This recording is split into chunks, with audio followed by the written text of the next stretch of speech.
दिया भाई वो बोली माने। आखिरकार कौन है ये और हमें आज इनके बारे में चर्चा क्यों करना पड़ रहा है? हरे कृष्णा एवरीवन।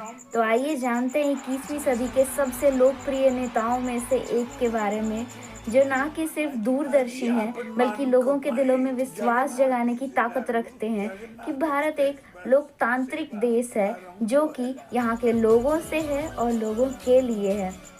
बल्कि उड़ीसा की जनता के लिए उनका अटूट कमिटमेंट, उनकी इनोवेटिव पॉलिसीज और सस्टेनेबल डेवलपमेंट में उनके योगदान ने मानो उड़ीसा में एक क्रांति ला दी हो। जैसे प्रगति और परिवर्तन नवीन पटनायक के दो अलग अलग नाम हों। एक ऐसा व्यक्ति जिसने गवर्नेंस को रीडिफाइन किया और इंक्लूसिव ग्रोथ की शुरुआत करते हुए नेशनली और ग्लोबली उड़ीसा को एक नई पहचान दिलाई है। दोस्तों, ये और कोई नहीं बल्कि उड़ीसा के मुख्यमंत्री थे और बीजू पटनायक जी के बेटे हैं। नवीन पटनायक का नाम देश के लॉन्गेस्ट सर्विंग सीएम के नामों में से एक है। करीब 24 साल 98 दिन ये उड़ीसा के सीएम बने रहे। अगर 2024 का चुनाव जीत जाते तो शायद लॉन्गेस्ट सर्विंग सीएम की लिस्ट में ये पहले नंबर पर होते। आखिर क्यों नवीन पटनायक ही क्यों?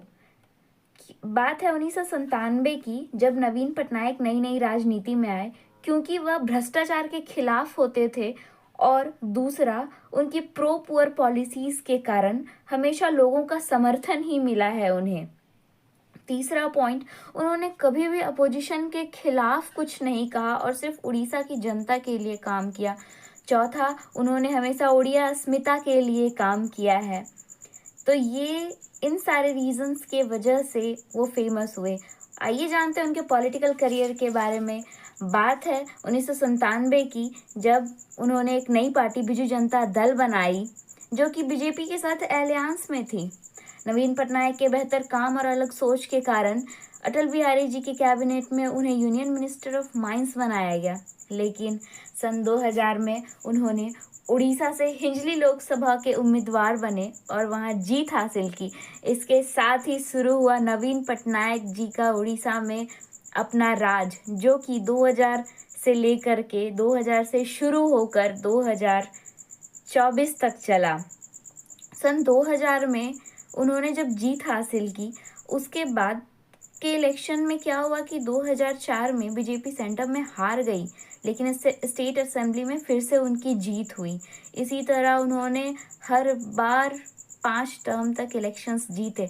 उन्होंने उड़ीसा के लिए बहुत काम भी किए, जिसमें उन्होंने गरीबी को हटाया, जिससे 8 लाख लोग गरीबी रेखा से ऊपर आए और गरीबी का प्रतिशत कम हुआ। दूसरी योजना थी बिजू स्वास्थ्य कल्याण योजना, जिससे बहुत सारे लोगों को बेनिफिट हुआ। तीसरा योजना था कालिया योजना, जिसके तहत 42 लाख किसानों को इसका लाभ पहुंचा। चौथी जो योजना थी वो योजना सबसे महत्वपूर्ण थी, इसलिए क्योंकि उन्होंने मिशन शक्ति लॉन्च किया। तो ये था कारण। लेकिन क्या हुआ जो बीजेडी का डिफीट हो गया? बीजेडी हार क्यों गई ये इलेक्शन?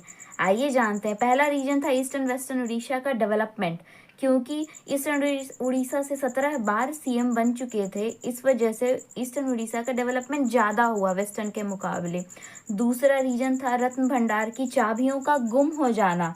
बीजेपी ने इस बात का फायदा उठाया और इल्जाम बीजेडी के सर लगा दिया, जिससे उड़िया लोगों की भावनाओं को ठेस पहुंचा। तीसरा और सबसे महत्वपूर्ण रीजन वीके पंडियन के वजह से, बिकॉज वीके पंडियन और कोई नहीं बल्कि एक ब्यूरोक्रेट हैं जो कि उड़ीसा कैडर से थे। वे करीब करीब 11 साल नवीन पटनायक के पर्सनल सेक्रेटरी बने रहे। उन्हें 5T का लीड भी बनाया गया, लेकिन द हिंदू के आर्टिकल के अनुसार बदलाव की चाह हर तरफ थी, लेकिन वीके पंडियन के वजह से इस चाह में और भी तेजी आ गई, क्योंकि वीके पंडियन गवर्नेंस और पॉलिटिक्स में ज़्यादा ही इंटरफेयर करने लगे थे।